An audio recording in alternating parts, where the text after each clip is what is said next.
Today I'm just gonna do a quality comparison to the from the Beretta 96A1 compared to the Springfield Armory XDm. This is not going to be penetration, how good they penetrate. We all know, I mean, this is a 10mm, this is a 40 Smith & Wesson. We all know which one's going to win. This is just how the quality of the gun is, how they're made. Which one, to me, I would choose. Now, the Beretta is quite a bit heavier, which is not a big deal, than the XDm is, due to being an all, metal gun. One thing I do like about the Beretta is I really like the trigger on this thing. Now, just to let you know, those who are not familiar with Berettas, the trigger will not work unless you turn the safety off. Safety has to be turned off before the trigger will ever work. As you can see, there's no mag in it. There's nothing in the chamber, so it's it's fine to use. But the safety must be turned off. And the first initial pull is, I mean, it's quite a heavy pull. I mean, I'm guessing around 8.5 pounds. But the reset of it, here, let me turn it this way and you can see, is really quite short. Right here. That's it. And it does have a little play. I believe the XDm does too. Before your initial break. But it's got a really nice reset. It's got a really nice trigger. The feel of it's real nice. I'm not too crazy about the safety up here. I mean, if you're in a rush and you have to pull it, the safety's way up here. Let me turn this way. The safety's way up here from my thumb, so I have to push my thumb up here, turn the safety off, and then re-grip it. So I'm not too crazy about that.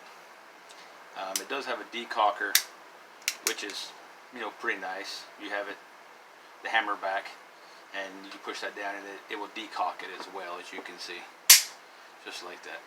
Now the one thing I really don't like is all the parts in here. I mean, it's got a hammer, then it hits your firing pin here, but then your firing pin here has a block here, I believe. I'm not exactly sure how Berettas work, but you can see there's a little block right there, and that will move. When you pull the trigger, they say it moves out of the way and allows the firing pin to go ahead and strike the bullet.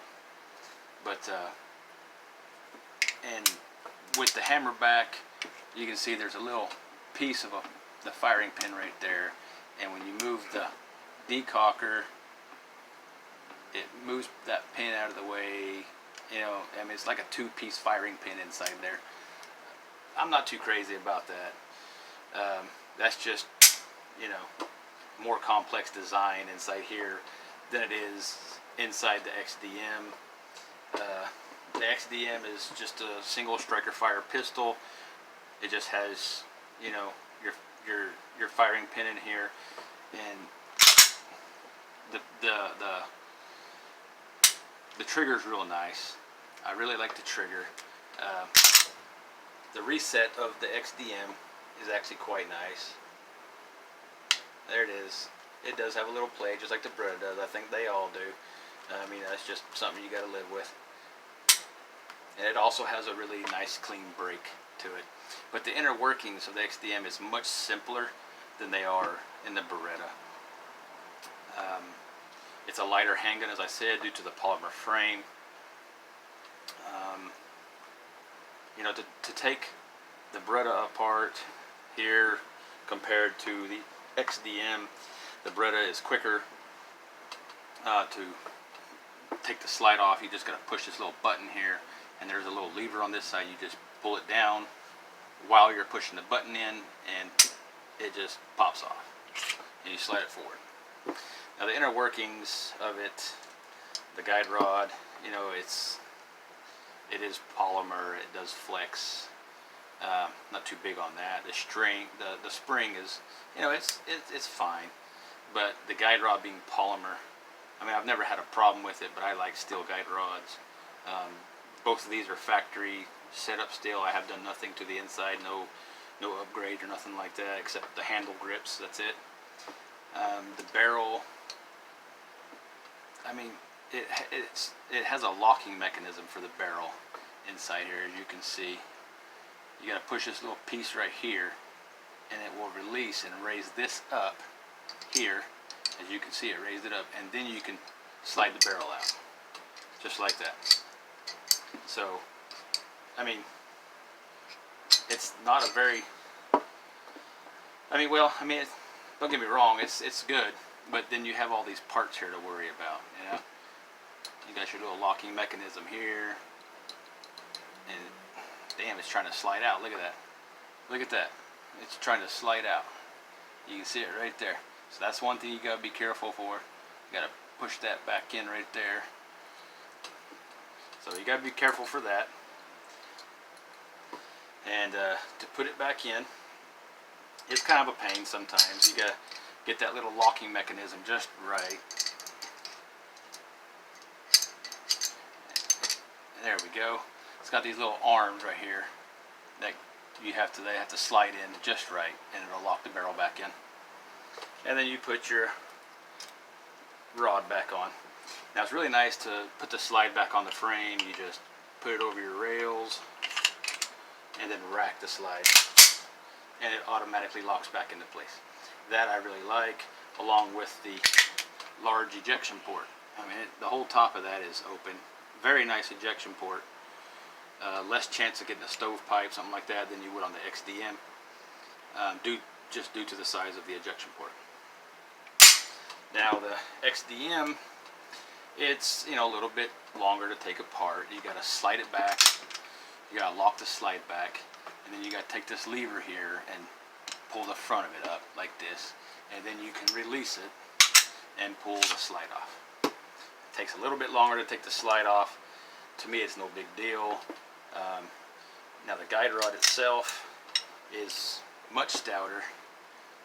It is steel. There is no flex. It is hollow though, but it is still a very stout rod as being steel. The barrel is much easier to get in and out. You just pull it forward ever so slightly. Ever so slightly, you can pull it up and just pull it right out. There's no locking mechanisms, nothing like that to full width, come apart, anything like that. So you put it back in, you just push it in and pull it back. You don't slide it in, just slide it through and then push it back. And that's it. That's how you put the barrel back into XDm. And then put your guide rod back on. As I said, it's much simpler design on the inside, just with your firing pin, striker fire firing pin. It's just less to go wrong inside on the XDm. And to put it back on, put the slide back on the frame, you have to slide it on, push it back, lock it back into place again, just like this, and then take this lever right here and push it back down, just like that. And then you can release it, and it's locked back in place. So to me, the XDm is just a simpler design, which to me would make it more reliable, less inner workings to go wrong. It's lighter. It's got a 15-round magazine compared to the Beretta, which has a 12-round magazine. So I mean, in my opinion, I would choose the XDm overall due to the more simple the way it's made, and it has a higher capacity magazine, and it is a bit lighter. Due to, I mean, the fact that it's a 10mm has nothing to do with it. It's just how it's made. In my opinion, I would choose the 10mm. So, I hope this helps somebody out that's looking and wanting to compare the two together. Leave a comment down below. Let me know what you guys think about the comparison. Which would you choose? Subscribe to Yellow Jacket, and we'll see you guys in the next video.